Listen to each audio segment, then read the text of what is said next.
أعوذ بالله من الشيطان الرجيم.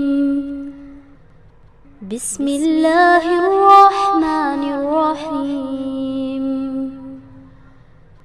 اقرأ باسم ربك الذي خلق. خلق الإنسان من علق. اقرأ وربك الأكرم. الذي علم بالقلم. علم الإنسان ما لم يعلم.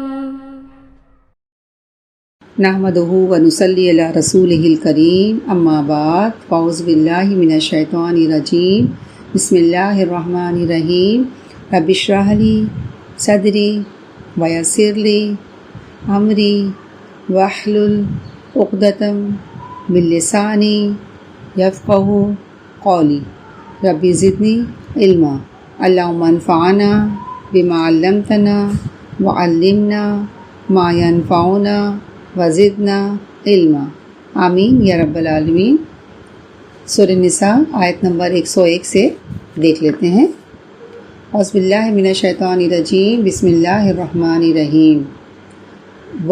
اور اذا جب درب تم سفر کرو، اور جب تم لوگ سفر کرو، کہاں؟ فی الارض زمین میں، یعنی جب تم لوگ سفر کے لیے نکلو تو کیا کہا، کیا ہے؟ فلیسا تو نہیں ہے، علیکم تم پر، جناح کوئی گناہ، یعنی جب تم سفر کے لیے نکلو تو کوئی گناہ نہیں ہے۔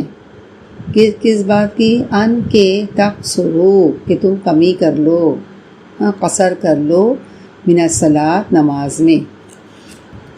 ان خفتم اگر تمہیں ڈر ہو، ان یفتنکم کہ ستائیں گے تم کو، کون؟ الذین کفروا وہ لوگ جنہوں نے کفر کیا، یعنی اگر تمہیں اس بات کا اندیشہ ہو کہ کافر تمہیں ستائیں گے تو تم نماز کیا کرو؟ کیا فرمایا جا رہا ہے؟ قصر کر لو۔ ان الذین بے شک کافر لوگ ہیں، کیا؟ کانو ہیں، لکم تمہارے لیے، عدوم مبینہ، کیونکہ کافر کیا ہے؟ تمہارے کھلے دشمن ہیں۔ تو یہاں جو میری بہنیں فرمایا جا رہا ہے اس کا ترجمہ ہم ایک دفعہ اور دیکھ لیتے ہیں کہ اور جب تم لوگ سفر کے لیے نکلو، زمین میں جب تم سفر کرو تو کوئی مذائقہ نہیں، کوئی حرج نہیں ہے، کوئی گناہ نہیں ہے کہ اگر نماز مختصر کر لو، نماز میں کمی کر لو، جب کہ تمہیں اندیشہ ہو کہ کافر تمہیں ستائیں گے، کیونکہ وہ کیا ہے؟ کھلم کھلا تمہاری دشمنی پر تلے ہوئے ہیں، عدو و مبینہ کھلے دشمن ہیں۔ تو اس آیت میں اگرچہ سفر کے ساتھ دشمن کا اندیشے کا ذکر ہے نا، کس بات کا ڈر ہو کہ دشمن کے اندیشے کا یہاں ذکر کیا جا رہا ہے نا، لیکن ہم دیکھتے ہیں کہ سنت رسول سے یہ ثابت ہے کہ ہر طرح کی سفر میں نماز قصر کی جا سکتی ہے، اور یہ بھی ضروری نہیں کہ یہ سفر فی سبیل اللہ ہو، بلکہ ہر سفر میں قصر کی جا سکتی ہے۔ اب ہم یہ دیکھتے ہیں کہ زمانہ امن کے سفر میں قصر کیا ہے کہ جن اوقات کی نماز 4 رکعتیں فرض ہے ان میں 2 رکعت پڑھی جائیں گی، اور جو 2 ہے وہ 2 ہی پڑھیں گے، اس میں کمی نہیں کریں گے، 2 کی جگہ پہ 1 نہیں کریں گے، یا جو نماز 3 رکعت ہے اس کو بھی کمی نہیں کریں گے، بلکہ جو 4 رکعت جو نماز فرض ہے، 4 رکعتیں فرض ہے، اس کو کتنی پڑھیں گے؟ 2 رکعت پڑھی جائے گی۔ اور حالت جنگ میں قصر کے لیے کوئی حد مقرر نہیں ہے، یعنی جنگی حالات جس طرح کی بھی اجازت دے نماز پڑھ لی جائے، جماعت کا موقع ہو تو جماعت سے پڑھ لیں، ورنہ تنہا انسان پڑھے، فردن پڑھے، قبلہ رخ نہ ہو سکے تو جدھر بھی رخ ہو، سواری پر بیٹھے ہو، چلتے ہوئے بھی پڑھ سکتے ہیں، رکوع و سجدہ ممکن نہیں ہو تو اشارے سے ہی پڑھی جا سکتی ہے، ضرورت پڑے تو نماز ہی کی حالت میں چل پھر بھی سکتے ہیں، کپڑوں میں اگر خون لگا ہو تب بھی کوئی مذائقہ نہیں ہے۔ یعنی یہ سب آسانیوں کے باوجود اگر ایسی ایسی خطرناک حالت ہو، جس طرح بھی نماز پڑھنا چاہیں پڑھ سکیں، لیکن اسے چھوڑ نہیں سکتے ہیں۔ یہ اللہ یہ کہ کوئی بہت زیادہ مجبوری ہو، جیسے کہ غزوہ خندق کے موقع پر آپ صلی اللہ علیہ وسلم نے کہ عصر کی نماز آپ نے کیا کر دیا تھا؟ چھوڑ دیا تھا، بعد میں آپ نے اس کی قضا پڑھی ہے۔ اس میں بھی لوگوں کا اختلاف ہے کہ سفر میں صرف فرض پڑھی جائے یا سنتیں بھی. تو آپ صلی اللہ علیہ وسلم کے عمل سے جو کچھ ثابت ہے وہ یہ ہے کہ آپ صلی اللہ علیہ وسلم سفر میں فجر کی سنتوں اور عشاء کے وتر کا اہتمام فرماتے تھے، مگر باقی اوقات میں صرف فرض پڑھ لیتے تھے. سنت پڑھنے کا اہتمام آپ سے ثابت نہیں ہے. صرف فجر کی سنت پڑھتے تھے اور عشاء کی وتر.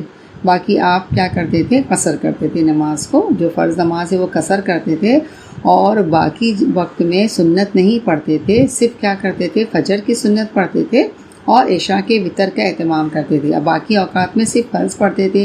سنت پڑھنے کا اہتمام آپ سے ثابت نہیں ہے. البتہ نفل نمازوں کا جب بھی موقع ملتا پڑھ لیا کرتے تھے، حتیٰ کہ سواری پر بیٹھے ہوئے بھی آپ صلی اللہ علیہ وسلم پڑھ لیا کرتے تھے. اچھا، اسی بنا پر حضرت عبداللہ بن عمر نے لوگوں کو سفر میں فجر کے سوا دوسرے اوقات کی سنتیں پڑھنے سے منع کیا ہے. مگر اکثر علماء جو ہیں وہ کیا کہتے ہیں؟ چھوڑنا اور پڑھنا دونوں کو جائز قرار دیتے ہیں اور اسے بندی کے اختیار پر چھوڑ دیتے ہیں. جیسے حنفیہ کا کیا مسلک ہے کہ مسافر جب راستہ طے کر رہا ہو تو سنتیں نہ پڑھنا افضل ہے، اور جب وہ کسی مقام پر منزل کر لے، کسی مقام پر پہنچ جا اور اطمینان حاصل ہو تو پڑھنا افضل ہے. اب رہی یہ بات کہ کتنے فاصلے کو سفر کہتے ہیں. کہ اللہ کے رسول صلی اللہ علیہ وسلم نے کیا فرمایا کہ کوئی عورت ایک رات بھی محرم کے بغیر سفر نہ کرے. تو ائمہ کے درمیان اختلاف ہے، اس میں الگ الگ لوگوں کی الگ الگ رائے ہے جو میں آپ کے سامنے رکھتی ہوں. ظاہریہ کے نزدیک کچھ نہیں، یعنی ہر سفر میں قصر کیا جا سکتا ہے خواہ کم ہو یا زیادہ ہو. اچھا، امام مالک کے نزدیک 20 میل یا ایک دن رات سے کم کے سفر میں قصر نہیں ہے، اور یہی رائے امام احمد کی ہے. ابن عباس کا بھی یہی مسلک ہے. اچھا، امام شافعی سے بھی ایک قول اس کی تائید میں مروی ہے. حضرت انس 15 میل کے سفر میں قصر کرنا جائز سمجھتے ہیں. امام اوزاعی اور امام زہری حضرت عمر کی اس رائے کو لیتے ہیں کہ ایک دن کا سفر قصر کے لیے کافی ہے، اور حسن بصری 2 دن اور امام ابو یوسف 2 دن سے زیادہ کی مسافرت پر قصر جائز سمجھتے ہیں. اچھا، اب ہم امام ابو حنیفہ کا مسلک دیکھ لیتے ہیں کہ امام ابو حنیفہ کے نزدیک جس سفر میں پیدل یا اونٹ کی سواری سے 3 دن صرف ہو، یعنی 54 میل 54 میل، اس میں قصر کیا جا سکتا ہے. اور یہی رائے ابن عمر کی بھی ہے، ابن مسعود کی بھی، حضرت عثمان کی بھی یہی رائے ہے. جہاں انسان سفر کر کے قیام کرتا ہے نا، تو وہ قیام بھی کتنے دن کا ہونا چاہیے؟ تو مختلف ائمہ کے نزدیک مختلف رائے ہے. امام احمد کے نزدیک جہاں آدمی نے 4 دن ٹھہرنے کا ارادہ کر لیا ہو وہاں پوری نماز پڑھنی ہوگی. ٹھیک ہے. امام مالک، امام شافعی کے نزدیک جہاں 4 دن سے زیادہ قیام کا ارادہ ہو وہاں قصر جائز نہیں. اور امام اوزاعی کیا کہتے؟ 13 دن. اور امام ابو حنیفہ 15 دن یا اس سے زیادہ کی نیت قیام پر پوری نماز ادا کرنے کا حکم ہے. یعنی امام ابو حنیفہ کا کیا مسئلہ ہے کہ 15 دن یا اس سے زیادہ قیام کرنے کی نیت ہو تو نماز پوری ادا کر دی جائے گی، اور 15 دن کے اندر ہو، 15 دن سے کم ہو تو نماز قصر کی جائے گی. اور اللہ کے رسول صلی اللہ علیہ وسلم سے اس باب میں، اس سلسلے میں کوئی صریح حکم نہیں ملتا ہے. اور اگر کسی جگہ آدمی مجبوراً رکا ہوا ہو اور ہر وقت، تو یہ بھی اس پر بھی سب کا اتفاق ہے کہ اگر کسی جگہ آدمی مجبوراً رکا ہوا ہو، ہر وقت یہ خیال ہو کہ مجبوری دور ہوتے ہی وطن واپس ہو جائے گا، تو تمام علماء کا اس بات پر اتفاق ہے کہ ایسی جگہ بلا تعین مدت قصر کیا جا سکے گا، قصر کیا جاتا رہے گا. یعنی ایک شخص ہے جو گیا ہے کہیں اور اس کا یہی ارادہ ہے کہ اب میں فوراً یہاں سے نکل جاؤں گا، کل نکل جاؤں گا، پرسوں نکل جاؤں گا، لیکن اس کی کچھ ایسی مجبوری ہوتے گئی کہ رکتے گیا اور کافی دن ہو گیا. تو اس پر سب کا اتفاق ہے کہ ایسا شخص کیا کرے گا؟ نماز قصر ہی پڑھے گا. اور صحابہ کرام کی بکثرت مثالیں بھی ایسی ملتی ہے کہ انہوں نے ایسے حالات میں 2 سال مسلسل قصر کیا ہے. یہاں تک کہ امام احمد بن حنبل اس پر قیاس کر کے قیدی کو بھی اس کے پورے زمانے قید میں قصر کی اجازت دیتے ہیں، کیونکہ قیدی کے بارے میں بھی کیا آتا ہے نا، کبھی بھی اس کی رہائی ہو سکتی ہے نا، کسی وقت بھی ہو سکتی ہے. تو اس وجہ سے امام احمد بن حنبل نے کہا ہے کہ قیدی بھی کیا کرے گا، اپنے زمانہ قید میں قصر کی نماز ادا کرے گا۔ اچھا، ہم کچھ حدیث دیکھ لیتے ہیں کیا آپ صلی اللہ علیہ وسلم سے۔ حدیث میں آتا ہے کہ اللہ کے رسول صلی اللہ حضرت عائشہ فرماتی ہیں کہ ابتدا میں سفر و حضر میں نماز 2 رکعت فرض کی گئی تھی، پھر سفر کی نماز تو اتنی ہی برقرار رکھی گئی اور حضر کی نماز میں اضافہ ہو گیا۔ یہ بخاری کی حدیث ہے۔ اچھا، حارث بن وہب فرماتے ہیں کہ مینا میں ہمیں نبی کریم صلی اللہ علیہ وسلم نے 2 رکعت نماز قصر پڑھائی، حالانکہ آپ صلی اللہ علیہ وسلم بالکل امن میں تھے۔ اور ایک اور حدیث میں آتی سیدنا عمر سے کہا گیا کہ اللہ تعالیٰ فرماتا ہے کہ اگر تمہیں کافروں کا خوف ہو تو نماز میں قصر کر لو، تو اب تو ہم امن میں ہیں۔ تو سیدنا عمر نے جواب دیا، اس بات پر میں نے بھی تعجب کیا تھا، رسول صلی اللہ علیہ وسلم سے ذکر کیا تو آپ نے کیا فرمایا، یہ ایک صدقہ ہے جو اللہ نے آپ پر کیا ہے، لہٰذا اس صدقے کو قبول کرو۔ یہ ترمذی کی حدیث ہے۔ ایک اور حدیث میں ہے، سیدنا عبداللہ بن عمر کہتے ہیں کہ میں نے رسول صلی اللہ علیہ وسلم کو دیکھا کہ جب آپ صلی اللہ علیہ وسلم کو سفر میں جلدی ہوتی تو مغرب کو مؤخر کر کے 3 رکعت پڑھتے، پھر سلام پھیرتے، پھر تھوڑی دیر کے بعد عشاء کی اقامت ہوتی تو آپ 2 رکعت نماز پڑھتے، پھر سلام پھیرتے، یعنی 2 نماز کو ملا کر پڑھتے جب آپ سفر میں ہوتے۔ آیت نمبر 102 دیکھ لیتے ہیں۔ وَإِذَا، اور جب، كُنْتَ، آپ ہو، یعنی اے نبی محمد صلی اللہ علیہ وسلم جب آپ ہوں، فیہم، ان کے درمیان، یعنی جب آپ مسلمانوں کے درمیان میں ہوں، فَأَقَمْتَ، آپ قائم کریں، لہم، ان کے لیے، یعنی آپ ان کے لیے کیا قائم کریں، الصلاۃ، نماز قائم کریں۔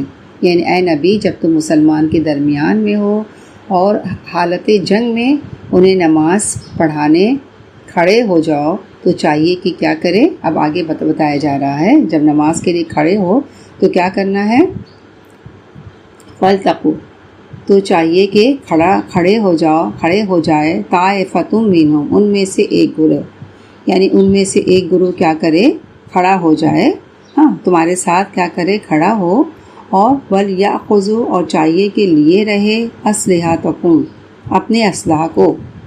تو کیا مطلب ترجمہ اس کا ہوگا کہ اے نبی جب تم مسلمانوں کے درمیان میں ہو اور جنگ کی حالات ہو تو انہیں نماز پڑھانے کھڑے ہو تو کس طرح، تو چاہیے کہ ان میں سے ایک گروہ تمہارے ساتھ کیا کرے، کھڑا ہو اور اسلحہ لیے رہے، وَلْيَأْخُذُوا أَسْلِحَتَهُمْ، اپنا اسلحہ لیے رہے، فَإِذَا سَجَدُوا، پھر جب وہ سجدہ کر لیں، فَلْيَكُونُوا، تو چاہیے کہ ہوں، مِن وَرَائِكُمْ، تمہارے پیچھے، یعنی جب وہ سجدہ کر لے ایک گروہ تو وہ پیچھے چلا جائے۔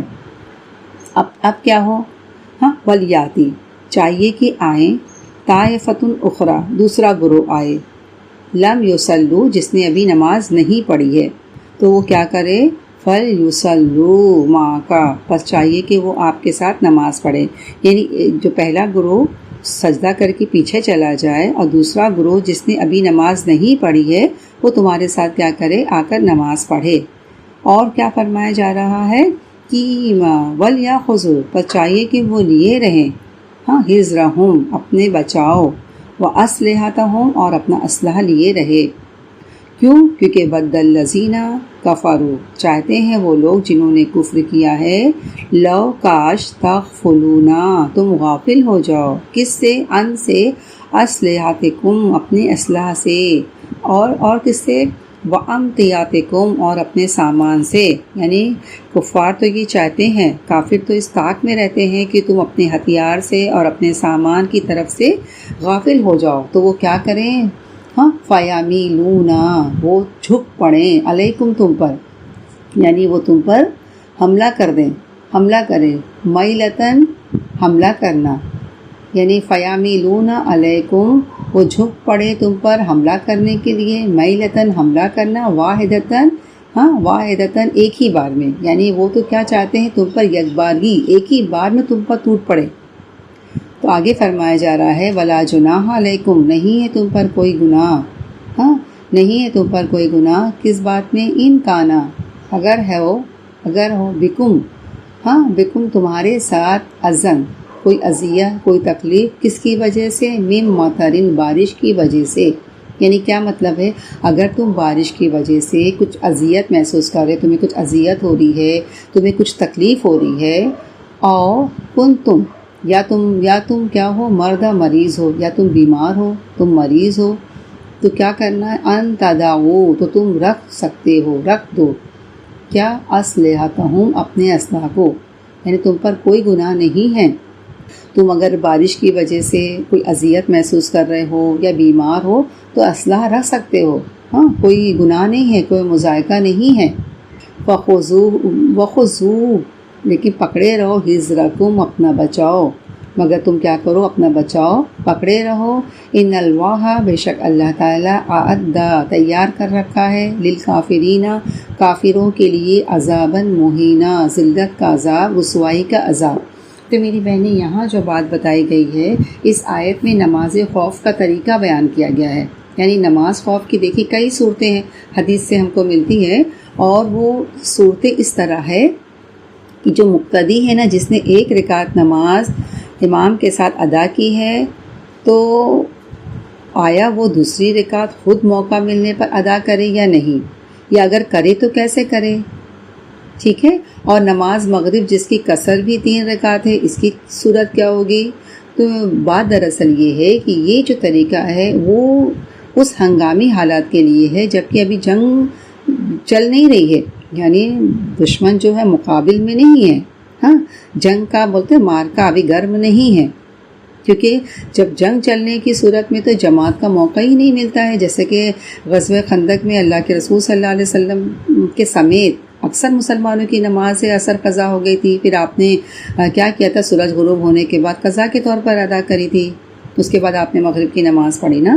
تو یہاں جو ہے دراصل نماز خوف کے طریقے کا انحصار دیکھا جائے نا کہ بہت حد تک جنگی حالات پر ہے، یعنی اگر جماعت کا موقع میسر نہ آئے تو انسان اکیلا پڑھ لے، سواری پر بھی پڑھ سکتا ہے، اشارے سے بھی پڑھ سکتا ہے، لیکن 2 باتوں کا خیال رکھنا بہت ضروری ہے۔ ایک یہ ہے کہ موجودہ جنگی حالات میں کون سا طریقہ بہتر ہے اسے اختیار کیا جائے، اور دوسرا یہ ہے کہ ایسے حالات میں اللہ کی یاد کو بھلانا نہیں چاہیے، یعنی کوئی بھی حالات ہو، کیسے بھی حالات ہو، اللہ کی یاد دل سے غافل نہیں ہونا چاہیے، اللہ کی یاد کو نہیں بھلانا چاہیے۔ اب ہم دیکھتے ہیں نماز خوف کی مختلف صورتیں ہیں۔ سیدنا ابو ہریرہ فرماتے ہیں کہ اللہ کے رسول صلی اللہ علیہ وسلم نے جب کیا لکھا ہے، گنجان اور اسفان کے درمیان پڑاؤ کیا تو مشرکوں نے کیا کہا کہ ان مسلمانوں کی ایک نماز ہے جسے وہ اپنے باپ اور بیٹوں سے زیادہ محبوب رکھتے ہیں، اور وہ عصر کی نماز ہے، لہٰذا تم کیا کرو، اپنی اسباب جمع کرو اور ان پر یکبارگی حملہ کر دو۔ تو اتنے میں جبریل علیہ السلام آئے اور آپ صلی اللہ علیہ وسلم کو حکم دیا کہ وہ اپنے اصحاب کے 2 حصے کریں، ایک حصے کو نماز پڑھائے اور دوسرا حصہ کیا کرے، دشمن کے مقابل اس کے پیچھے کھڑا رہے اور اپنے ڈھالے اور اپنے ہتھیار پہنے رہے۔ پھر دوسرا حصہ آئے اور آپ صلی اللہ علیہ وسلم کے ساتھ نماز پڑھے، پہلے حصے والے اپنے ڈھالے اور ہتھیار پہن لیں، اس طرح ہر گروہ کی 1 رکعت ہوگی اور آپ صلی اللہ علیہ وسلم کی 2 رکعت ہوگی۔ یہ ترمذی میں ہے۔ اچھا، سیدنا عبداللہ بن عمر رضی اللہ عنہ سے جب کوئی پوچھتا ہے کہ ہم نماز خوف کیسے پڑھیں تو وہ کہتے ہیں کہ امام آگے بڑھے، کچھ لوگ اس کے ساتھ نماز ادا کریں، امام انہیں 1 رکعت پڑھائے گا، باقی لوگ ان کے اور دشمن کے درمیان کھڑے رہیں، نماز نہ پڑھیں، اور جب یہ لوگ امام کے ساتھ 1 رکعت نماز پڑھ چکے تو سرک کر پیچھے چلے جائیں، اور جنہوں نے نماز نہیں پڑھی اب وہ لوگ آ جائیں اور امام کے ساتھ 1 رکعت نماز پڑھیں۔ تو کیا ہوا، امام تو اپنی نماز 2 رکعت سے فارغ ہو گیا، اب یہ دونوں گروہ کیا کریں گے، باری باری 1 رکعت پوری کر لیں، کیونکہ ان لوگوں نے 1 رکعت امام کے ساتھ پڑھی ہے، تو وہ باری باری آ کر کیا کریں، 1 رکعت اپنے پوری کریں، اس طرح ان کی بھی 2 رکعت ہو جائے گی۔ اور اگر خوف اس سے زیادہ ہو، ٹھیک ہے، خوف اس سے زیادہ ہو تو کیا کریں، یعنی اگر خوف بہت زیادہ ہو تو کیا کریں، پاؤں پر کھڑے کھڑے یا پیدل یا سواری پر رہ کر نماز ادا کر لیں، منہ قبلہ رخ ہو یا نہ ہو، ہاں، تو اس طرح سے کیا کریں، نماز ادا کریں۔ صرف 2 صورتیں ایسی ہیں جب ہتھیار اتارنے کی اجازت ہے، پہلی یہ کہ بارش ہو رہی ہو اور کپڑے اور ہتھیار بھیگ رہے ہوں، ٹھیک ہے، اور دوسرا یہ کہ کوئی شخص کیا کرے، بیماری کی وجہ سے ہتھیار بند کر کے نہیں رہ سکتا ہے، تو اس صورت میں وہ ہتھیار اتار سکتا ہے۔ اچھا یہاں جو آیا ہے نا خذو حذرکم یعنی اپنا پکڑ لو، اپنا بچاؤ، تو یہاں جو لفظ آیا ہے یہ بہت وسیع مفہوم میں استعمال ہوا۔ اس کے معنی کیا مطلب ہوتا ہے کہ ہوشیار رہنا ہے، چوکنا رہنا ہے، مسلح رہنا ہے اور اپنے بچاؤ کے تمام ذرائع اختیار کیے رہنا ہے۔ مثلاً بولتے ہیں نا مورچوں کی حفاظت کرنا، اس میں پناہ پکڑنا، لڑائی سے پہلے سامان جنگ تیار کرنا، یہ بھی خذو حذرکم میں بھی آئے گا۔ دشمن کی نقل و حرکت سے باخبر رہنا، ہاں، اور ان کا مداوع سوچنا کہ بے خبری میں دشمن کے حملے کے لیے تیار رہنا، سب کچھ مطلب اس میں خذو حذرکم کے مفہوم میں آ جاتا ہے۔ آگے ہم دیکھتے ہیں آیت نمبر 103 ہے فَإِذَا قَضَيْتُمُ الصَّلَاةَ، اور جب کیا کرو، قَضَيْتُمُ الصَّلَاةَ نماز پوری پڑھ چکو یعنی نماز سے فارغ ہو جاؤ تو کیا کرو، فَاذْكُرُوا اللَّهَ اللہ کا ذکر کرو، کیسے، قیاماً کھڑے ہو کر، وقعوداً بیٹھے، وعلیٰ جنوبکم اور اپنے پہلوؤں پر، فَإِذَا پس جب کیا ہو جائے، اطمأننتم اور جب تمہیں اطمینان میں آ جاؤ، اور جب تم اطمینان میں آ جاؤ، فاقیموا الصلاۃ تو کیا کرو، نماز قائم کرو۔ کیوں، ان الصلاۃ بے شک نماز کیا ہے، کانت علی المؤمنین ہے مومنین پر، کیا ہے، کتاباً فرض، موقوتاً وقت کی پابندی کے ساتھ۔ تو یہاں کیا فرمایا جا رہا ہے کہ جب نماز سے فارغ ہو جاؤ تو کھڑے اور بیٹھے اور لیٹے ہر حال میں اللہ کو یاد کرنا ہے، اور جب اطمینان نصیب ہو جائے تو پوری نماز پڑھو۔ ہاں، نماز در حقیقت ایسا فرض ہے جو پابندی وقت کے ساتھ اہل ایمان پر لازم کیا گیا ہے۔ لیکن میری بہنیں، اس آیت میں نماز کی اہمیت کا تو پتہ چلتا ہی ہے، لیکن یہاں ذکر کی اہمیت کا بھی پتہ چلتا ہے، یعنی اللہ کا ذکر صرف قبلہ رخ ہو کر ہی نہیں بلکہ جس طرح چاہو ہاں کر سکتے ہو۔ یہاں تین پوزیشن بتائی گئی نا، کھڑے، بیٹھے، پہلوؤں پر، یعنی کسی بھی حال میں کر سکتے ہیں۔ آپ صلی اللہ علیہ وسلم دیکھیے ہر وقت جو اللہ کا ذکر کرتے تھے تو کیا آپ ہر وقت مصلی پر بیٹھے رہتے تھے؟ آپ کو تو کتنے کام رہتے تھے، دین کا کام پھیلانے میں کتنی آپ پوری طاقت، پوری انرجی آپ اپنی لگا دیتے تھے، تو اور ہے نا آپ کو جنگ بھی کرنی رہتی تھی، تعلیم بھی دینا رہتا تھا، تو اس کے لیے نہیں کہ آپ صلی اللہ علیہ وسلم ہر وقت مصلی پر بیٹھے ذکر کریں، ذکر کے لیے ایک ایک لمحے کا آپ صلی اللہ استعمال کرتے تھے۔ اور ہمارے لیے بھی ایک ایک لمحہ بہت قیمتی ہے، کیونکہ شیطان تو کیا چاہتا ہے کہ ہم اللہ کا ذکر کرنا بھول جائیں، پھر وہ اس کے ذریعے داخل ہونے کا اسے موقع مل جائے۔ حدیث میں آتا ہے نا، جب انسان غافل ہوتا ہے تو شیطان حملہ آور ہوتا ہے۔ تو یہاں صرف نماز ہی نہیں کا ذکر نہیں کیا، نماز ہی کافی نہیں ہے، بلکہ نماز کے بعد کیا فرمایا جا رہا ہے، ذکر کرو۔ دیکھیے کچھ لوگ کیا کہتے ہیں، نماز پڑھ لیا تو کافی ہے، لیکن یہاں ذکر کی میری بہنیں بہت زیادہ اہمیت بتائی گئی ہے۔ جو ہم نماز کے بعد تسبیحات وغیرہ پڑھتے ہیں نا، اسے ضرور پڑھنا چاہیے۔ ہاں، اگر ہم جا نماز پر نہیں پڑھ سکتے ہیں تو اٹھتے بیٹھتے چلتے پھرتے، ہم عورتیں ہیں نا، ہمیں بہت سے کام رہتے ہیں، بچے ہیں اور کھانا پکانا رہتا ہے، بہت سے گھر کی ذمہ داریاں رہتی ہیں نا، تو ہم اپنی تسبیحات کو ہے نا چلتے پھرتے بھی، کھانا کھلاتے، کھانا پکاتے بھی پڑھ سکتے ہیں، اور اپنے لمحوں کو ضائع نہیں کرنا چاہیے، کیونکہ قیامت کے دن انسان کو کہتے ہیں اتنی حسرت ہوگی اس وقت پر کہ اس نے ذکر کے بغیر خالی چھوڑ دیا، ان لمحوں پر حسرت ہوگی، اے کاش کہ ہم نے ان لمحوں کو چھوڑا نہیں ہوتا، انسان کو حسرت ہو گیا۔ کچھ لوگ ایسے ہوں گے جو ان لمحوں کا استعمال کر کے کیا کریں، بلند درجوں کی طرف جا رہے ہوں گے نا، تو اس وقت انسان کو بہت زیادہ حسرت ہوگی، اے کاش کہ ہم نے بھی ان لمحوں کو ضائع نہیں کرتے۔ اچھا، پھر جو یہاں فرمایا جائے نا فاقیموا الصلاۃ، کیا فرمایا جا رہا ہے کہ نماز قائم کرو۔ تو اس یہاں نماز قائم کرنے کا کیا مطلب ہے کہ پوری شرائط کے ساتھ ادا کرنا ہے، حالت امن میں اب ہے، اب قصر بھی گئی، چلتے پھرتے بھی گئی، اب امن سے پڑھو، صحیح طور پر ادا کرو۔ اس لیے کیوں ادا کرو؟ کیونکہ ان الصلاۃ کانت علی المؤمنین کتابا موقوتا، بے شک نماز مومنوں پر وقت کی پابندی کے ساتھ فرض ہے، یعنی نماز صرف فرض ہی نہیں ہے کہ کبھی کبھی پڑھ لیا، بلکہ وقت کی پابندی کے ساتھ پڑھنا ہے۔ دیکھیے میری بہنیں، ہم دیکھتے ہیں بہت لوگ نماز پڑھتے ہیں پر وقت کی پابندی کے ساتھ نہیں پڑھتے ہیں۔ کیوں؟ جب چاہتے ہیں پڑھ لیتے ہیں، جب چاہتے ہیں جتنے بجے بھی پڑھ لیں، جب مرضی ہو وقت پر پڑھتے ہیں، جب دل چاہا ٹال مٹول کر پڑھ لیتے ہیں یا قضا کر لیتے ہیں، تو یہ طریقہ درست نہیں ہے، کیونکہ پوری کوشش انسان کو یہی کرنی چاہیے کہ نماز کو وقت پر ادا کریں، الا یہ کہ پابندی وقت اس کے استطاعت سے باہر ہو جائے، جیسے مثال کے طور پر وہ سو جائے اور نیند کا ایسا غلبہ طاری ہو کہ الارم بھی بج کر تھک گیا اور وہ اس شخص کی آنکھ نہیں کھلی اور بے خبر سو گیا ہے، تب وہ کیا کرے؟ ہاں، اب کیا کرے گا؟ اس کی تو قضا ہو گئی نا، تو جیسے ہی کیا کرے گا وہ اب اس کی مجبوری قضا پڑھ لے، لیکن اگر تھوڑا بھی وقت ہو تو قضا نہ کرے، ہاں، کیونکہ جس نے جان بوجھ کر نماز چھوڑی اس نے کفر کیا، یعنی بہت بڑا، بولتے ہیں نا، شدید قسم کا جرم ہے، اور ہمیں احساس ہی نہیں ہوتا نا کہ ہم کتنا بڑا اپنا نقصان کر رہے ہیں۔ اچھا، یہ تو نیند کی بات تھی کہ اس سے غفلت ہوگی، بے خبر سو گیا، لیکن اگر کوئی شخص نماز ہی پڑھنا بھول گیا، ہاں، اس سے خطا ہو گئی، اس کا ارادہ نہیں تھا، اب وہ بھول گیا نماز پڑھنا، اور یہ کہتے ہیں نا کہ کھانا ہم نہیں بھولتے ہیں نا، کیوں کھانا ہم نہیں بھولتے؟ کیونکہ اندر سے الارم بجتا رہتا ہے نا۔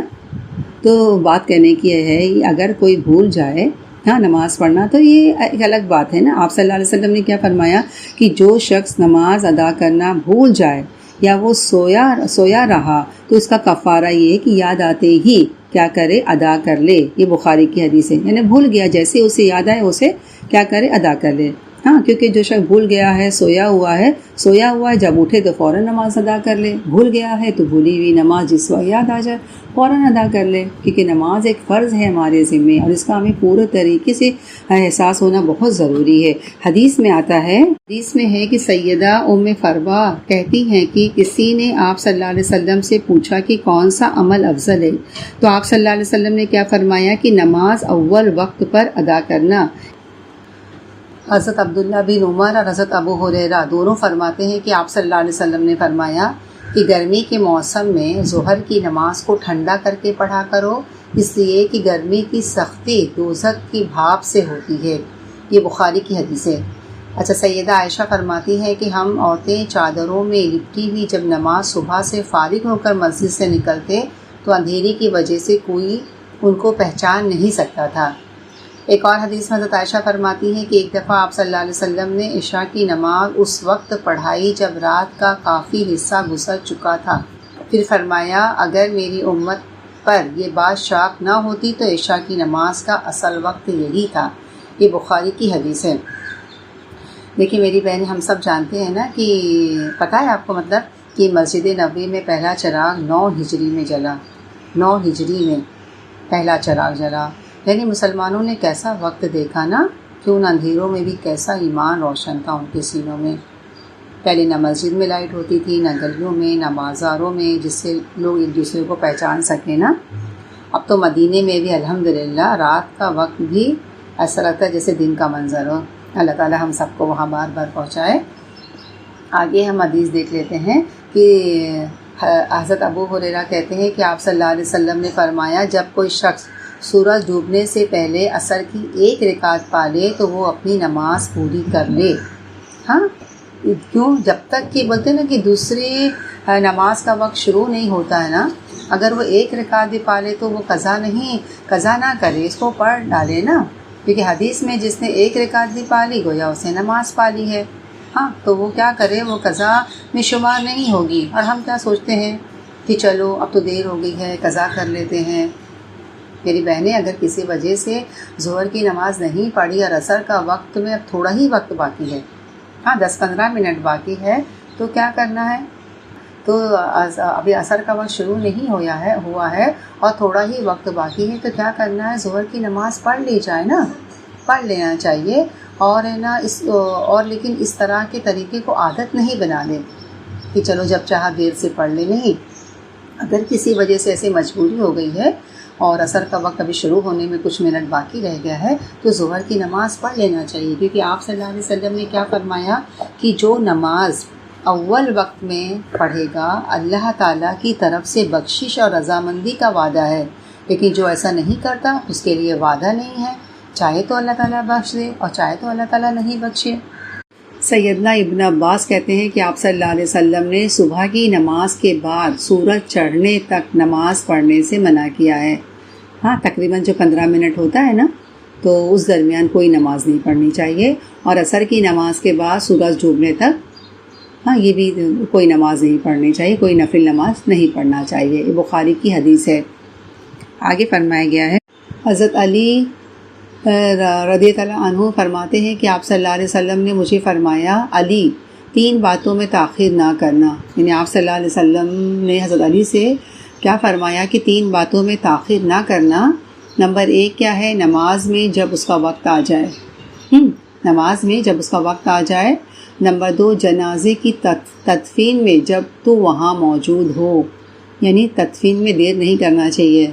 اکثر کیا ہوتا ہے کہ لوگ انتظار کرتے ہیں نا، فلاں شخص وہاں سے آ رہا ہے، باہر سے آ رہا ہے، فورن سے آ رہا ہے، اور انتظار کیا جاتا ہے، تو یہ سب صحیح نہیں ہے، انتظار نہیں کرنا چاہیے، فوراً تدفین کر دینی چاہیے۔ اور نمبر 3 کیا ہے؟ ایسا شخص یا ایسی عورت جس کا بولتے ہیں نا، جس کا شوہر یا بیوی انتقال کر گئے ہوں یا وہ طلاق شدہ ہو، تو ایسا مرد اور ایسی عورت کے نکاح میں بھی جبکہ اس کا یعنی اس کا رشتہ یا اس کا جوڑا مل رہا ہو تو اس میں بھی تاخیر نہیں کرنا چاہیے۔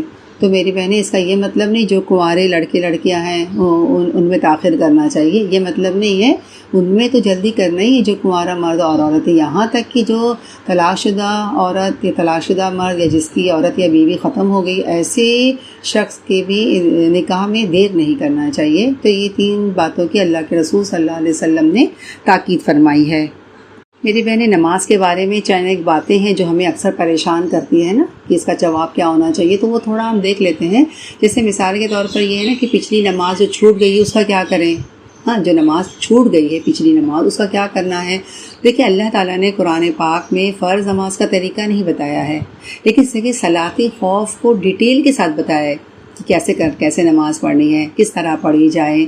تو اس سے کیا پتہ چلتا ہے؟ اس سے نماز کی اہمیت کا اندازہ ہوتا ہے کہ نماز ہر حال میں پڑھنی چاہیے، چاہے میدان جنگ میں ہو، چاہے نہ کہیں بھی ہو۔ 4 نہیں پڑھ سکتے 2 پڑھ لو، 2 نہیں تو 1 پڑھ لو، یعنی ان مخصوص حالات میں۔ پھر یہ کہ پوری طرح رکوع کرنا ہے، اور پھر یہ کہ پوری طرح رکوع اور سجود نہیں کر پا رہے ہوں تو کھڑے ہو کر بھی پڑھ سکتے ہیں، بیٹھ کر بھی پڑھ سکتے ہیں، چلتے پھرتے بھی پڑھ سکتے ہیں، جیسا بھی حال ہو۔ جیسے اللہ کے رسول صلی اللہ علیہ وسلم سواری میں پڑھا، رخ نہیں ملا، جس طرف چاہا آپ نے نماز پڑھ لیا۔ لیکن مین کہنے کا مقصد یہ ہے کہ نماز نہیں چھوڑنی ہے۔ اور آج بڑے افسوس کی بات ہم دیکھتے ہیں کہ مسلمان معاشرے میں نماز کو چھوڑنا کوئی بڑی بات نہیں ہے، چھوڑ دیا کوئی بات نہیں ہے، یعنی ہم اپنا حق نہیں چھوڑیں گے کسی کے پاس، مگر اللہ کا حق جب چاہیں گے ہم چھوڑ دیتے ہیں نا اتنا آسانی سے۔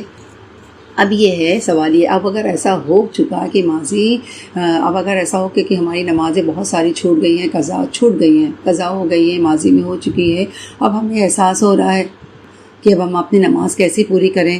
ایک بات یہ ہے کہ مومن سے نماز کی قضا ہو جاتی ہے۔ کیا ہے؟ مومن سے نماز قضا ہو جاتی ہے، قضا کرتا نہیں ہے۔ اس کو کیا کہتے ہیں؟ نماز فوت ہو گئی۔ سنیں نا آپ لوگ کہ فلاں شخص کی نماز فوت ہو گئی۔ فوت ہونا، جیسے کوئی انسان فوت ہوتا ہے نا، ایسے ہی نماز کے لیے فوت ہو جانے کا لفظ آیا ہے۔ دیکھیے، اگر ہمیں پتہ چلے کہ ہمارا کوئی عزیز، کوئی ہمارا رشتہ دار فوت ہو گیا ہے تو ہمارے دل کا کیا حال ہوتا ہے؟ کتنی شدید تکلیف ہوتی ہے نا، صدمہ ہوتا ہے۔ کبھی نماز کے خود بخود فوت ہونے پر بھی ایسی تکلیف ہوئی ہے ہمیں احساس ہی نہیں ہوتا ہے نا۔ ہم سوچتے ہیں اس میں کیا غلطی ہماری ہے، ہو گئی تو ہو گئی، بس ہو گئی، سو گئی میں بھول گئی، یا میں جان بوجھ کر دی، یا کوئی مہمان آ گیا، یا گھر میں کوئی کام چل رہا ہے، چھوڑ دیتے ہیں، بہت آسانی سے چھوڑ دیتے ہیں۔ تو یہ بات ہمیشہ یاد رکھے کہ مومن کی نماز فوت ہو جاتی ہے، فوت کرتا نہیں ہے، ترک نہیں کرتا۔ تو میری بہنیں، فوت شدہ نماز کے لیے حکم ہے کہ فوراً ادا کر لی جائے، یعنی فوت شدہ نماز جب یاد آئے، اگر بھول گئی ہے جب یاد آ جائے تو پڑھ لے، سو کر اٹھا تو فوراً ادا کر لے، قضا اس کی کر لے۔ اب یہ ہے کہ اب جو نماز چھوڑی ہوئی نماز ہے، تو اس نمبر 1 بات ہے کہ فوت شدہ نماز ہے، اس کی قضا لازم ہے۔ کب کرنا ہوگا؟ فوری طور پر کرنا ہوگا، یعنی ایک نماز جو ہمارے سے فوت ہو گئی ہے، چھوٹ گئی ہے، تو اسے کیا کرنا ہے؟ فوراً ادا کریں۔ اور دوسرا پوائنٹ کیا؟ ایک تو یہ پوائنٹ ہو گیا، اسے فوراً ادا کرنا ہے جو ہماری نماز چھوٹ جاتی۔ دوسری کہ جو ہم نے چھوڑ دی، جو ہماری پہلے بہت سی نمازیں چھوٹ گئی ہے، تو اس کے بارے میں دیکھیے 2 اوپینین ہے، 2 رائے ہے۔ نمبر 1 کیا ہے کہ پچھلی ساری پڑھ لی جائے، ایک رائے کیا ہے کہ پچھلی ساری پڑھ لی جائے، اور دوسری رائے امام ابن تیمیہ کہتے ہیں، ان کا اوپینین میں آپ کے سامنے رکھتی ہوں کہ جس کو ہم قضائے عمری کہتے ہیں نا، تو امام ابن تیمیہ کی کیا ہے وہ میں آپ کو بتاتی ہوں. پہلے میں آپ کو یہ بتا، جس کو ہم قضائے عمری کہتے ہیں، جو ہماری زندگی میں چھٹی ہوئی نماز، عمر بھر ہم نے نماز چھوڑ دی. مثال کے طور پر ایک شخص ہے 60 سال کا ہو گیا، اس نے کیا کیا، اب تک نماز نہیں پڑھی تھی. اب آئندہ اس کے پاس تو اب کیا رہ گیا ہے، 60 سال تو نہیں ہے، یعنی 60 سال اس کی عمر ہو گئی ہے اور اس نے کبھی نماز نہیں پڑھی. ٹھیک ہے، یا کبھی پڑھی کبھی نہیں پڑھی، اکثر مطلب اسے چھوڑ دیا ہے. اب کیا ہوا، اب وہ ہے نا، اب آئندہ تو وہ 60 سال تو زندہ نہیں رہے گا نہیں رہے گا نا. اب وہ کیا کرے، اب وہ اپنی 5 وقت کی نماز پوری پڑھے. اب وہ اپنی 5 وقت کی نماز پوری پڑھے گا یا اپنی پچھلی نماز 60 سال کی قضا پڑھتے رہے گا؟ مطلب کس طرح ممکن ہے، یہ پاسبل ہے نہیں ہے نا. یعنی وہ شخص کے پاس اب کتنا سال رہ گیا ہے، یا وہ 10 سال زندہ رہے گا یا 20 سال رہے گا. پھر 60 سال تو نہیں رہے گا نا، 60 سال تو اس کے گزر گئے ہیں. ہاں، اب وہ 60 سال تو نہیں رہے گا، 10 15 20 سال ہی اگر وہ زندہ رہے گا. ہاں، اور وہ جیتا ہے تو پچھلی 60 سال کی نماز کیسے پوری کرے گا؟ کر سکتا، اس کے لیے مشکل ہے نا. تو اب وہ کیا کرے، تو ایسے شخص کا کیا معاملہ ہے؟ تو ایسے شخص کے لیے حکم یہ ہے کہ وہ کیا کرے، خوب توبہ کرے، صدقہ خیرات کرے، آئندہ نماز کی پابندی کرے. امام ابن تیمیہ کہتے ہیں کہ ایک شخص جو غفلت سے نمازیں چھوڑتا رہا، ایک طرح سے تو اس کا اسلامی معتبر نہیں ہوا نا. جیسے حدیث میں آتا ہے، جس نے جان بوجھ کر نماز چھوڑ دی اس نے گویا کفر کیا ہے، اور جب وہ پلٹا تو اس نے توبہ کی. تو ایک طرح سے اس نے کیا ہے، نئے سرے سے وہ مسلمان ہو رہا ہے، کیونکہ مسلمان کی پہچان ہی کہ نماز پڑھتا ہے. یعنی جو شخص نماز نہ پڑھے وہ مسلمان ہی نہیں کہلاتا تھا اس وقت. ہاں، یہاں تک کہ منافق بھی آپ پڑھ چکے ہیں نا، کہ وہ اپنے لوگوں کو دکھانے کے مسلمان ہیں، وہ مسجد میں جا کر نماز پڑھتے تھے. تو میری بہنیں، اب جو شخص نئے سرے سے مسلمان ہو رہا ہے تو وہ کیا کرے، تو وہ توبہ کرے یا استغفار کرے، آئندہ وہ وقت پر اپنی نماز پڑھے، اور جتنا ممکن ہو خوب نوافل پڑھے، توبہ کرے، صدقہ خیرات کرے، اور اپنی پچھلی نماز جو اس کی قضا ہوگی اللہ سے معافی مانگے، رو کر گڑ گڑائے اپنی معافی، تاکہ اس کا یہ کفارہ دنیا میں ہی ہو جائے. اچھا، یہ جو ہمارے یہاں رواج ہے نا کہ رمضان کی 27ویں کو یا کسی اور رات کو 2 رکعت پڑھ لی جائے تو وہ ساری نماز کا کفارہ ہو جاتا ہے نا، یہ رواج ہے نا. تو یہ کیسے ہو سکتا ہے میری بہنیں بتائیے؟ یعنی 40 سال جو انسان نماز نہیں پڑھا، 60 سال نہیں پڑھا، 20 سال نہیں پڑھا ہے، اور کتنے سال اس نے نماز قضا کیے، تو 2 رکعت میں پڑھ لے گا اور اس کی پوری نماز کور ہو جائے گی. کہاں لکھا ہے؟ یہ ہمارا خود ایک ساختہ طریقہ جو ہم نے بنا لیا ہے. اچھا، بعض لوگ ایسے بھی دیکھے گئے، وہ اس سے نمازیں چھوڑ دیتے ہیں، جب بوڑھے ہوں گے تب پڑھیں گے، یا جب حج کریں گے اور مکہ میں مسجد حرام میں جائیں گے، وہاں نماز پڑھیں گے، کیونکہ وہاں ایک نماز کا ثواب 1 لاکھ کے برابر ہے. ہاں، تو ہم کیا کرتے ہیں، ہم چند نمازیں پڑھ کر ساری پوری کر لیں گے. تو یہ بھی غلط بات ہے. یہ نہیں کہا گیا کہ مسجد حرام میں ایک نماز پڑھنے کا 1 رکعت نماز 1 لاکھ نماز بن جاتی ہے. 1 لاکھ نماز کے برابر نہیں ہے، بلکہ 1 لاکھ نماز کا ثواب ملتا ہے مسجد حرام میں نماز پڑھنے کا. تو جو امام ابن تیمیہ کیا کہتے ہیں کہ کافر جب مسلمان ہوتا ہے تو اس کے لیے کیا حکم ہے کہ ایک شخص 30 سال کافر رہا، پھر وہ کیا کرتا، کلمہ پڑھ کے مسلمان ہوتا ہے نا. ایک کافر کے بارے میں یہ بات آتی ہے نا کہ ایک شخص کافر رہا، مان لو 20 25 سال 30 سال جتنا بھی، پھر وہ کلمہ پڑھتا ہے، مسلمان ہوتا ہے، تو اس کے بارے میں کیا آتا ہے، اس کے تمام پچھلے گناہ کے بارے میں یہ آتا ہے کہ اس کے معاف ہو گئے تمام پچھلے گناہ جو اس نے کیا ہے. تو امام ابن تیمیہ کا یہ کہنا ہے کہ اس طرح ایک مسلمان جو شعوری طور پر مسلمان ہی نہیں تھا، اس کو پرواہ ہی نہیں تھی کہ اسلام کیا ہے، نماز کیا ہے، روزہ کیا ہے، جب وہ شعوری طور پر مسلمان ہوتا ہے اور اپنا زندگی سفر شعوری طور پر شروع کرتا ہے، تو اس کے لیے بھی امید کی جاتی ہے کہ توبہ استغفار سے پچھلا کفارہ ہو جائے گا. تو جو لوگ ایسی نمازیں چھوڑ چکے ہیں، اگر ان کے پاس وقت ہے، ہمت ہے، طاقت ہے اور وہ پڑھ سکتے ہیں، تو وہ اپنی پچھلی نمازیں کسی نہ کسی طرح پڑھ لیں. لیکن اگر عمر کے ایسے حصے میں پہنچ چکے ہیں کہ جس میں ایسی کوئی پاسبلٹی نہیں ہے، تو وہ شخص کیا کرے، توبہ استغفار کثرت سے کرے، آئندہ نماز کی پوری پابندی کرے اور نوافل کا اہتمام کرے، کیونکہ قیامت کے دن پہلا حساب جو سوال جواب ہوگا وہ نماز کے بارے میں ہوگا. بہرحال یہ امام ابن تیمیہ کا یہ اوپینین ہے، اور میں نے کیا کیا، آپ کے سامنے دونوں باتیں رکھ دی ہیں. اب آپ لوگوں کی مرضی، ٹھیک ہے. اچھا، اب ایک شخص کیا ہے، نماز کا پابند تھا، مگر اس کو مطلب ایک اور سوال میں آپ کے سامنے رکھتی ہوں کہ ایک شخص نماز کا پابند تھا مگر اس کو ایسی بیماری لگ گئی یا وہ ایسا ہو گیا، ایسی بیماری لگ گئی یا اس کو ہوش نہیں رہا، وہ نماز نہیں پڑھ سکا اور اسی حالت میں وہ اس کا انتقال ہو گیا، تو اب کیا کرنا ہے؟ اس کا کفارہ کیا ہے؟ کیا کوئی دوسرا شخص کی نماز پوری کر سکتا ہے؟ تو میری بہنیں سب سے پہلی بات ہے کہ اگر اس کو ہوش ہی نہیں تھا، کیونکہ بے ہوش اور پاگل اس کو تو نماز معاف ہے، اس کو تو پتہ ہی نہیں اس کی نماز کب چھوڑی، تو وہ بیچارہ کیا نماز پڑھے گا؟ تو بس اس کی طرف سے نا اس کی اولاد صدقہ خیرات کر دیں، کیونکہ کہیں حکم نہیں ہے کہ کوئی دوسرا شخص کسی کی نماز پڑھے گا۔ میری بہنیں اگر یہ حکم دے دیا جاتا ہے نا تو ہم کیا کرتے؟ جیسے ہم اپنے یہاں کھانا پکانے والے کوک رکھتے ہیں نا، ویسے ہم کسی کو رکھ لیتے اور کہتے چلو وہ ہمارے حصے کی نماز پڑھ لے، یا ہم ایک دوسرے کو ڈالتے رہتے کہ فلاں ہمارے شخص تم پڑھ لو، فلاں شخص کو کہتے تم پڑھ لو، ہر شخص ایک دوسرے کو نماز کے لیے کہہ دیتا ہے نا کہ میری نماز پڑھ لو۔ آپ صلی اللہ علیہ وسلم نے کیا فرمایا؟ ہر شخص کو اپنی نماز خود پڑھنی چاہیے۔ اچھا، اب ایک یہ ہے کہ جو ہے نا سوال یہ ہوتا ہے نا کہ قضا نماز فرض نماز سے پہلے پڑھنا چاہیے کہ یہ بعد میں پڑھنا چاہیے؟ یعنی جو نماز قضا ہو گئی ہے، جیسے مثال کے طور پر مغرب کی نماز قضا ہو گئی ہے، تو وہ کیا کرے گا کہ عشاء کی وقت میں پہلے مغرب کی قضا پڑھے گا، پھر عشاء کی نماز پڑھے گا۔ اور اکثر دیکھیے ایسے ہوتے کہ بہت لوگ جو تہجد پڑھنے کے عادی ہوتے ہیں الحمدللہ، وہ وتر کو چھوڑ دیتے ہیں نا، وہ تہجد میں پڑھتے ہیں نا، تہجد کی نماز پڑھتے ہیں، کیونکہ وتر نماز آخری نماز ہوتی ہے نا۔ اب کیا ہوا کہ وہ شخص تہجد میں اس کی آنکھ نہیں کھلی ہے، وتر کی نماز بھی اس کی رہ گئی، تو وہ جب فجر میں نماز کے لیے اٹھے گا تو پہلے اپنی وتر کی قضا پڑھے گا، پھر اس کے بعد کیا کرے گا؟ اپنی فجر کی نماز پڑھے گا۔ ٹھیک ہے نا میری بہنیں؟ بس کہنے کا مطلب یہ ان شارٹ یہ ہے، مختصر یہ ہے کہ اگر انسان وقت پر نماز ادا کرے تو پھر کسی طرح کا میری بہنیں کوئی مسئلہ ہی پیدا نہیں ہوگا۔ پھر آسان حل یہ ہے کہ وقت پر ہم سب کو نماز ادا کرنا ہے، اور ہم سب پوری کوشش کریں گے کہ وقت پر نماز کو، اول وقت میں نماز کو ادا کریں انشاءاللہ تعالی۔ اللہ تعالیٰ مجھے اور آپ سب کو بولنے اور سننے سے زیادہ عمل کرنے کی توفیق عطا فرمائے۔ اب آگے ہم دیکھ لیتے ہیں۔ آیت نمبر 104 میں فرمایا جا رہا ہے وَلَا تَهِنُوا، کیا فرمایا جا رہا ہے؟ اور تم کمزوری نہ دکھاؤ فِي ابْتِغَاءِ قوم، اور تم کمزوری نہ دکھاؤ کسی قوم کے تعاقب میں، یعنی کسی قوم کے تعاقب میں تم کمزوری نہ دکھاؤ۔ ان تکونوا، اگر ہو، تعلمون، تم تکلیف اٹھاتے ہو، فإنہم، تو بے شک وہ، یعلمون، تکلیف اٹھاتے ہیں، یعنی اگر تم تکلیف اٹھا رہے ہو تو تمہاری طرح وہ بھی تکلیف اٹھاتے ہیں، کما تعلمون، جیسے کہ تم تکلیف اٹھاتے ہو۔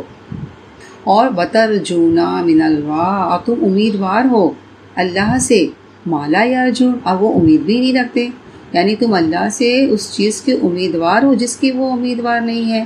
اور کیا فرمایا؟ وکان اللہ، اور اللہ تعالیٰ کیا ہے؟ علیما حکیمہ، اللہ تعالیٰ کیا ہے؟ سب کچھ جاننے والا ہے، اور اللہ تعالیٰ حکیم اور دانا ہے۔ اس کا کیا مطلب ہوتا ہے کہ یعنی جنگ میں جیسے تمہیں جانی نقصان پہنچا ہے، تمہیں دکھ پہنچا ہے، ویسے ہی دشمن قوم کو بھی پہنچا ہے، پھر جب وہ باطل ہو کر یہ سب کچھ برداشت کرتے ہیں تو تم تو کیا ہو؟ تم حق پر ہو کر کیوں برداشت نہیں کر سکتے ہو؟ اور پھر تم میں سے کیا ہے؟ کوئی شہید ہو جاتا ہے یا زندہ سلامت گھر واپس آ جاتا ہے، دونوں صورتوں میں تم اللہ سے اجر و ثواب کی توقع رکھتے ہو نا، یعنی بولے دو بھلائیوں میں سے ایک بھلائی کا وعدہ ہے نا، یا تم شہید ہو کر اجر تم کو ملے گا، یا تم مال غنیمت جنگ جیت کر آؤ گے، مال غنیمت حاصل کرو گے، دونوں میں تمہارا فائدہ ہے، اور پھر تم اللہ تعالیٰ کے ہاں تم کو اس کا اجر و ثواب کی توقع بھی رکھتے ہو، پھر تم آخر ان کا پیچھا کر کے ان کا قلع قبا کیوں نہیں کرو؟ یہ تو اس معاملے میں ہرگز کمزوری یا سستی کا مظاہرہ نہیں کرنا چاہیے۔ آیت نمبر 105 ہے اِنَّا أَنزَلْنَا إِلَيْكَ الْكِتَابَ، بے شک ہم نے، اے نبی محمد صلی اللہ علیہ وسلم، ہم نے آپ کی طرف یہ کتاب جو نازل کی ہے وہ کیسی؟ بالحق، حق کے ساتھ ہم نے نازل کی ہے، یعنی ہم نے یہ کتاب حق کے ساتھ تمہاری طرف نازل کی ہے۔ کیوں؟ لِتَحْكُمَ، تاکہ تم فیصلہ کرو، کس کے درمیان؟ بین الناس، لوگوں کے درمیان، ہاں، بما، ساتھ اس کے، اراک اللہ، جو اللہ نے آپ کو دکھایا ہے، ساتھ اس کے مطلب جو راہ راست اللہ نے آپ کو دکھایا ہے اسی کے مطابق لوگوں کے درمیان فیصلہ کرو، جو بصیرت اللہ نے آپ کو دی ہے اس کے مطابق کیا کرو؟ لوگوں کے درمیان فیصلہ کرو۔ ولا تکن، اور نہ ہو جاؤ، للخائنین، خیانت کرنے والوں کے لیے، یعنی خیانت کرنے والوں کی طرف سے، بد دیانت لوگوں کی طرف سے، خصیمن، جھگڑنے والے، یعنی تم خیانت کرنے والوں کی طرف سے جھگڑنے والے نہ بنو۔ واستغفر اللہ، اور اللہ سے بخشش مانگو، ان اللہ کان غفورا رحیما، بے شک اللہ تعالیٰ کیا ہے، بڑا بخشنے والا اور کیا ہے، رحیم ہے۔ اللہ تعالیٰ بڑا درگزر فرمانے والا اور رحیم ہے۔ تو میری بہنیں، اس آیت سے اور اس کی اگلی چند آیت کے پس منظر میں یہ بات آتی ہے، ایک واقعہ آتا ہے جو میں آپ کے سامنے رکھتی ہوں، کہ انصار کے قبیلہ بنی ظفر کے ایک آدمی بشیر بن عبیرق نے کیا کیا تھا، کسی دوسرے انصاری کے گھر سے آٹے کا تھیلا اور ایک ذرہ چرا لی تھی، اور چالاکی یہ کی تھی کہ آٹے کا تھیلا اور ذرہ جو تھی نا، ذرہ جو تھی، وہ راتوں رات ایک یہودی کے یہاں امانت رکھایا۔ اب کیا ہوا، تھیلا اتفاق سے کچھ پھٹا ہوا تھا، اس سے آٹا تھوڑا تھوڑا گرتا گیا، جس سے سراغ لگانے میں بہت آسانی ہو گئی، اور اصل مالک نے پیچھا کیا تو بشیر بن عبیرق کے گھر پہنچ گیا اور اس سے اپنی چوری کا ذکر کیا، لیکن وہ صاف مکر گیا، اور تلاشی بھی اس کی کرائی، جہاں سے کچھ بھی برآمد نہیں ہوا۔ اب مالک پیچھا کرتا ہوا کیا ہوا، اس یہودی کے یہاں پہنچا اور اپنی چوری کا ذکر کیا، تو یہودی کہنے لگا کہ ایسے ذرا تو میرے پاس موجود ہے، لیکن وہ تو فلاں شخص نے میرے پاس بطور امانت رکھی ہے، لہٰذا میں تمہیں کیسے دے سکتا ہوں۔ اب کیا ہوا کہ مالک نے جس شخص کا یہ مال تھا، یہ مقدمہ لے کر آپ صلی اللہ علیہ وسلم کی عدالت میں لے گیا۔ اب کیا ہوا، چور اور اس کے خاندان والوں نے آپس میں یہ طے کیا کہ اصل مجرم اس یہودی کو ہی ثابت کیا جائے گا اور امانت کا درمیان میں نام ہی نہیں لیا جائے گا، اور اس واقعے سے قطعی لا علمی کا اظہار کیا جائے گا، اور یہ سمجھتے ہوئے کہ اللہ کے رسول صلی اللہ علیہ وسلم کیا کریں گے، یہود کی بات کا اعتبار نہیں کریں گے، اس طرح ہم بری ہو جائیں گے۔ چنانچہ فی الواقع ایسے ہی ہوا، انصاری چور اس کے جو خاندان والے تھے، اس کے حمایتی تھے، اس واقعے سے ایک دم لا علمی کا اظہار کیا اور قسمیں بھی کھانے لگے، جس کے نتیجے میں اللہ کے رسول صلی اللہ علیہ وسلم نے کیا کیا، ان خائنوں کی باتوں میں آ گئے، ان خیانت کرنے والوں کی باتوں میں آ گئے، ہاں، اور کیا کیا، اور یہودی کو جھوٹا سمجھنے لگا، اور قریب تھا کہ اللہ کے رسول صلی اللہ علیہ وسلم اس انصاری چور کو بری قرار دیتے اور یہودی کو مجرم قرار دیتے تھے۔ تو اللہ تعالیٰ نے آپ کو بذریعہ وہی اصل صورتحال سے مطلع فرمایا اور تنبیہ فرمائی کہ آپ کو ایسے بددیانت، ایسے خائن لوگوں کی قطعاً حمایت نہیں کرنی چاہیے، کہ اس آیت میں ایسے مسلمان کو خائن قرار دیا گیا ہے نا، کیا فرمایا جا رہا ہے، وَلَا تَكُنْ لِلْخَائِنِينَ خَصِيمًا، یعنی تم خیانت کرنے والوں کی طرف سے جھگڑنے والے مت بنو، تو بددیانت لوگوں کی طرف سے جھگڑنے والے مت بنو۔ تو یہاں جب مسلمانوں کو ان مسلمانوں کو خائن قرار دیا گیا ہے جنہوں نے محض خاندان اور قبیلے کی عصبیت کی بنا پر مجرم کی حمایت کری، اور کیا کیا، اور تو یہاں لوگوں کو یہ بتا دیا گیا ہے کہ انصاف کے معاملے میں کسی قسم کا تعصب برداشت نہیں کیا جائے گا۔ اگر ایک آدمی ایک فریق دشمن قوم سے تعلق رکھتا ہے اور اگر وہ حق پر ہے تو اس کی حمایت کی جائے گی، مسلمانوں کی نہیں کی جائے گی۔ اس لیے کیا کرنا ہے، ہمیشہ انصاف کا کام لینا، یہ نہیں دیکھنا ہے کہ کون دوست ہے کون دشمن ہے، ہاں، تعصب سے کام نہیں لینا ہے بلکہ انصاف کرنا ہے۔ اچھا، قاضی جو ہوتا ہے، جو جج جو ہوتا ہے، وہ کیا کرتا ہے، جو ظاہری شہادت کی بنا پر فیصلہ کرتا ہے نا، جو اس کے سامنے جو چیز پیش کی جائے گی اس کو مد نظر رکھتے ہوئے ایک جج فیصلہ کرتا ہے نا، اس کا پابند ہوتا ہے۔ تو اس لحاظ سے اگر دیکھا جائے تو اللہ کے رسول صلی اللہ علیہ وسلم اگر انصاری کے حق میں فیصلہ دے بھی دیتے تو اس میں آپ کا کچھ قصور نہیں تھا، تاہم آپ صلی اللہ علیہ وسلم کی عظمت اور شان کی وجہ سے آپ کو بخشش طلب کرنے کی ہدایت کی گئی۔ کیوں؟ کیونکہ یہ ایک غلط سوچ تھی جو آپ صلی اللہ علیہ وسلم کے ذہن میں آ گئی تھی نا۔ اللہ کے رسول صلی اللہ علیہ وسلم نے دیکھی کیا فرمایا ہے کہ میں بھی تمہاری طرح ایک انسان ہوں، ہاں، میں بھی تمہاری طرح ایک انسان ہی ہوں نا، تم لوگ میرے پاس جھگڑے لے کر آتے ہو، اور ممکن ہے کہ تم میں سے کوئی زیادہ چرب زبان ہو اور میں اس کے دلائل سن کر اس کے حق میں فیصلہ دے دوں۔ تو اس طرح اگر میں اس کے بھائی کے حق سے کوئی چیز اس چر زمان کے حق میں فیصلہ کر کے دے دوں تو یاد رکھو کہ میں اسے آگ کا ٹکڑا کاٹ کر دے رہا ہوں۔ یہ بخاری کی حدیث ہے، کتنی زبردست وعید ہے نا۔ جو لوگ چرب زمان ہوتے ہیں، جو لوگ غلط بات کو صحیح ثابت کرنے کی کوشش کرتے ہیں اور اپنے حق میں فیصلہ لے لیتے ہیں مجرم ہونے کے باوجود، تو یاد رکھیں اللہ کے رسول صلی اللہ علیہ وسلم نے کیا فرمایا ہے کہ نا، اسے یاد رکھو کہ میں اسے آگ کا ٹکڑا کاٹ کر دے رہا ہوں۔ آگے فرمایا جا رہا ہے آیت نمبر 107 میں، وَلَا تُجَادِلْ، اور نہیں جھگڑو، عَنِ الَّذِينَ، ان لوگوں کی طرف سے، يَخْتَانُونَ، جو خیانت کرتے ہیں، أَنفُسَهُمْ، اپنے نفسوں سے، یعنی کیا فرمایا جا رہا ہے، جو لوگ اپنے نفس سے خیانت کرتے ہیں، ہاں تم ان کی طرف سے جھگڑا مت کرو، یعنی تم ان کی حمایت نہیں کرو. کیوں؟ کیونکہ ان اللہ بے شک اللہ تعالیٰ لا یحب پسند نہیں کرتا من کانا جو کوئی ہے خوانن اسیما، اللہ تعالیٰ اس شخص کو ہرگز پسند نہیں کرتا جو کیا ہے خیانت کار ہے اور گنہگار ہے. تو یہاں جو لفظ فرمایا گیا ہے نا کہ جو لوگ اپنی نفس سے خیانت کرتے ہیں، تو میری بہنیں جو شخص بولتے ہیں نا دوسروں کے ساتھ خیانت کرتا ہے، دراصل سب سے پہلے وہ خود اپنی نفس کے ساتھ خیانت کرتا ہے نا.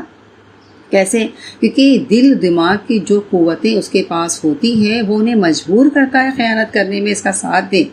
اپنے ضمیر کو جسے اللہ نے اس کے اخلاق کا محافظ بنایا تھا اس کو دبا دیتا ہے، اور پھر کیا کرتا ہے کہ اندر جو جنگ چلتی رہتی ہے نا، ہاں اس کو وہ دباتے رہتا ہے اور اس کو تھپک تھپک کر سلاتے رہتا ہے، اس کو مطمئن کرتا رہتا ہے. اور جب اس کے اندر اس ظالمانہ عمل کو پایا تکمیل تک جب وہ پہنچا دیتا ہے نا، تب کہیں جا کر اس سے کیا ہوتے ہیں خیانت کا صدور ہوتا ہے، اس سے خیانت کا بولتے ہیں نا صدور ہوتا ہے باہر سے. یعنی پہلے وہ اپنے آپ سے وہ خیانت کرتے ہیں اپنے اندر، پھر جب وہ پوری طریقے جب مطمئن ہو جاتا ہے، جب اپنے ضمیر کو تھپک کر سلا دیتا ہے، ہاں کیونکہ اور پھر اس کے بعد اس سے پھر خیانت کا صدور ہوتا ہے. اس سے یہاں فرمایا جا رہا ہے کہ اپنے نفس سے اپنے تئیں وہ ہے نا کیا کرتے ہیں خیانت کرتے ہیں. آگے کیا فرمایا جا رہا ہے آیت نمبر 108 دیکھ لیتے ہیں. یستخفون وہ چھپتے ہیں من الناس لوگوں سے، ولا یستخفون من اللہ لیکن وہ اللہ سے نہیں چھپ سکتے. یعنی لوگوں سے چھپتے، یعنی یہ لوگ انسانوں سے تو اپنی حرکت چھپا سکتے ہیں، انسانوں سے چھپتے ہیں مطلب اپنی حرکتیں چھپا سکتے ہیں، مگر اللہ سے نہیں چھپا سکتے ہیں. ہاں ولا یستخفون من اللہ، کیوں؟ وہو معہم وہ ان کے ساتھ ہوتا ہے، وہ اس وقت بھی ان کے ساتھ ہوتا ہے اذ یبیتون جب وہ مشورہ کرتے ہیں، جب وہ رات کو مشورہ کرتے ہیں مالا یردا جو نہیں پسند اللہ کو، یعنی اللہ کو جو پسند نہیں، اللہ کی مرضی کے خلاف، من القول بات میں سے، یعنی وہ ایسی باتوں کا رات کے وقت مشورہ کرتے ہیں، چھپ کر مشورہ کرتے ہیں جو اللہ کی مرضی کے خلاف ہوتا ہے. جب یہ راتوں کو چھپ کر اللہ کی مرضی کے خلاف مشورے کرتے ہیں تو وہ اس وقت بھی ان کے ساتھ ہوتا ہے، اللہ تعالیٰ ان کے ساتھ ہوتا ہے. وقان اللہ اور اللہ تعالیٰ ہے بما ساتھ اس کے یعملون جو کچھ وہ کرتے ہیں محیطہ گھیرے ہوئے ہیں، یعنی جو کچھ وہ کرتے ہیں اللہ تعالیٰ کہ وہ اللہ تعالیٰ اسے گھیرے ہوئے ہیں. اور دیکھیں راتوں کو مشورہ کرنے کے بارے میں یہ آتا ہے کہ یہ لوگ کیا کرتے ہیں، ان کے مشورے کا موضوع یہ ہوتا تھا کہ نا یہ ہوتا تھا کہ چور کس طرح چوری کے اس جرم سے بچ جائے. یہ وہ لوگ اس کے رشتہ دار اور خاندان والے یہ مشورہ کرتے تھے کہ جس نے یہ جرم کیا وہ کسی طرح بچ جائے، ہاں جرم سے بچ جائے، اور یہ جرم اس یہودی کے سر کیسے تھوپا جائے. دراصل اسی طرح راتوں کو مشورہ کرنا اور یہ سمجھنا کہ ان کے اس جرم پر پردہ پڑا رہے گا، اللہ تعالیٰ کو کچھ نہیں پتہ چلے گا. تو یہ کیا ہے، ان کے ایمان کی کمزوری کی دلیل ہے نا. کیا اللہ سے کوئی معاملہ چھپا رہ سکتا ہے؟ اللہ تعالیٰ تو ہر وقت انسان کے ساتھ ہوتا ہے، ہر چیز کو دیکھا ہے، ہر چیز کو، ہر عمل کو اللہ تعالیٰ گھیرے ہوئے ہے نا. آگے فرمایا جا رہا ہاں تم ہاؤلائے یہی لوگ ہو جادلتم جھگڑتے ہو تم عنہم ان کے بارے میں فی الحیاتی دنیا، یعنی کیا ہے، ہاں تم لوگ وہی لوگ ہو کہ ان مجرموں کی طرف سے دنیا کی زندگی میں تم جھگڑا کرتے ہو. پھر فرمایا جائے فمن تو کون یجادل اللہ اللہ سے جھگڑا کرے گا، تو بس کون اللہ سے جھگڑا کرے گا عنہم ان کے بارے میں یوم القیامہ قیامت کے دن، مگر قیامت کے روز ان کی طرف سے کون جھگڑا کرے گا. یا من کون یکون ہوگا علیہم ان پر وکیلا وکیل، آخر وہاں کون ان کا وکیل ہوگا، کون ان کا کارساز ہوگا، کون ان کا حمایتی ہوگا.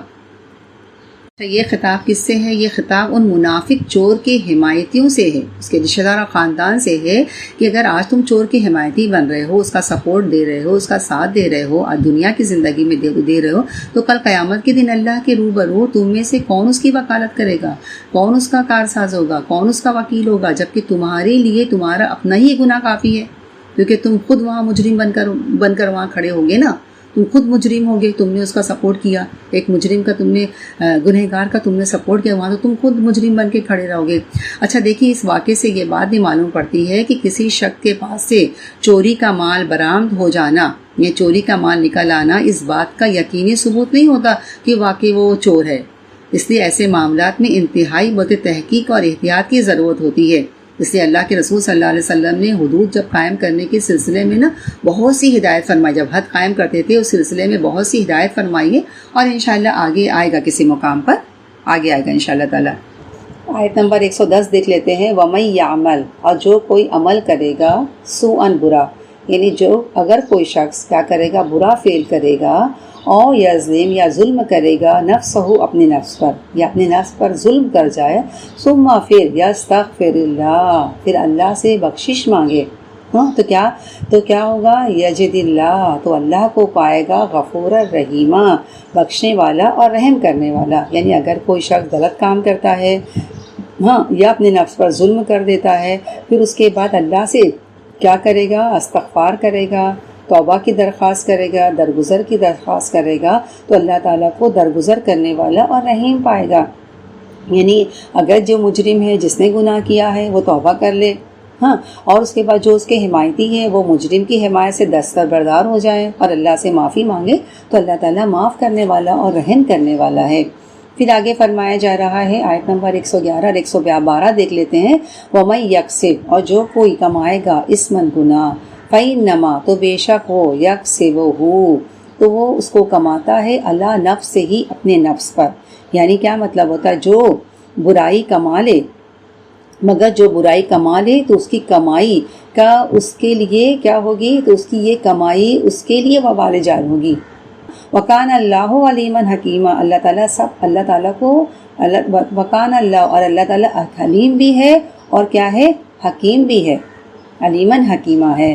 پھر فرمایا جا رہا ہے وَمَن یکسب، اور جو کوئی کمائے گا، پھر جس نے کیا کیا، کمایا یا کیا، خطیئتن، کوئی خطا، پھر جس نے کوئی خطا کیا، اور اسمن، یا گناہ کیا، پھر کیا کیا، ثم، پھر یرمی، کیا کیا، یرمی بہی، اس گناہ کو تھوپ دیا.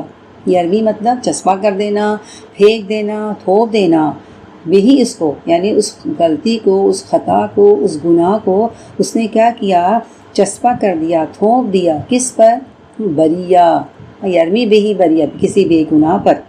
یعنی اس نے کیا کیا، جس نے بھی کوئی خطا یا گناہ کر کے اس کا الزام کسی بے گناہ پر تھوپ دیا، تو کیا ہوا، فقد احتمل، تو تحقیق کے اس نے کیا کیا ہے، اٹھایا ہے، بہتان اور اسمن مبینہ، اور سری گناہ. تو اس نے کیا کیا، اس نے تو بڑے بہتان اور سری گناہ کا بار سمیٹا ہے. تو میری بہنیں، آتا ہے سیدہ عائشہ رضی اللہ تعالیٰ عنہا فرماتی ہیں کہ کسی عرب قبیلے کے پاس ایک کالی لونڈی تھی جسے انہوں نے آزاد کر دیا تھا، مگر وہ اس کے ساتھ ہی رہا کرتی تھی. ایک دفعہ اسی قبیلے کی ایک لڑکی جو دلہن تھی، نہانے کو نکلے اور اپنا لال تسموں والا کمر بند اتار کر رکھ دیا کہ ایک چیل نے کیا کیا، اسے جو پڑا دیکھا تو گوشت سمر کر جھپٹ لے گئی. اب لوگوں نے کیا کیا، کمر بند تلاش کیا مگر نہیں ملا. آخر انہوں نے کیا کیا، اس کالی لونڈی پر تہمت لگا دی، اور وہ کہنے لگی کہ ان لوگوں نے میری تلاشی لینا شروع کر دی، حتیٰ کہ میری شرمگاہ بھی دیکھی. اللہ کی قسم میں ان کے پاس ہی کھڑی تھی کہ وہی چیل گزری جس نے کمر بند کیا پھینک دیا اور ان کے درمیان وہ گر گیا. اس نے کہا کہ میں نے کہا کہ یہ ہے وہ کمر بند جس کی تم مجھ پر تہمت لگا رہی ہو، حالانکہ میں اس سے بری تھی، اب سنبھالو تم.